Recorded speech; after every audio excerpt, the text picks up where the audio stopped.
Hello everyone, আসসালামু আলাইকুম। সবাই কেমন আছেন? আশা করি সবাই ভালো আছেন। আলহামদুলিল্লাহ আমরাও ভালো আছি। তো আজকে আমাদের নতুন অতিথি নিয়ে আসলাম, সুখ পায়রা, সুখ পাখি। তো অনেক শখ করে নিয়ে আসছি। কখনো কবুতর পালি নাই, কবুতর পালার অভিজ্ঞতাও নাই। এটা হচ্ছে কি পাখি? এই কবুতরের নাম নাকি গিরিবাজ কবুতর। তো যারা আসলে জানেন বলবেন যে আসলে এই দুইটা কবুতর গিরিবাজ কিনা। তো একটা পুরুষ আর একটা মহিলা নেওয়া হয়েছে। তো অনেক শখ করে নিছি যে দেখি আমাদের কবুতর হয় কিনা।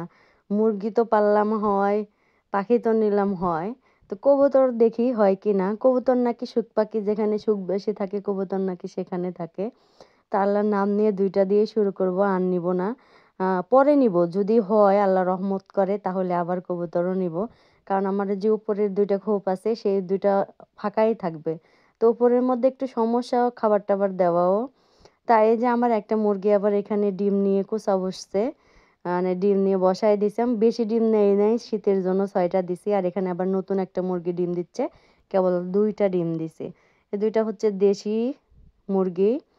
তো আমার কিন্তু দেশি মুরগি, আমি 3টা ডিমওয়ালা মুরগি জবাই করছি। এই ঠান্ডার মধ্যে অসুস্থ হয়েছে, এমন পর্যায়ে গেছে যে শেষে ওদেরকে জবাই করতে হয়েছে। আর এদিকে এই যে টাইগার মুরগির বাচ্চাগুলো, এদেরকে আমি রোদের মধ্যে দিয়ে দিছি।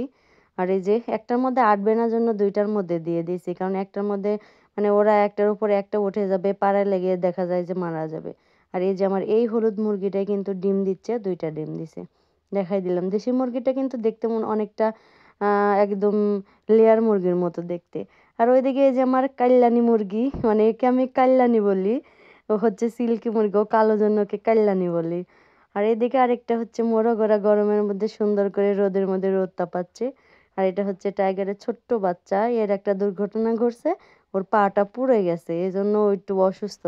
সবাই ভালো থাকবেন, আল্লাহ হাফেজ।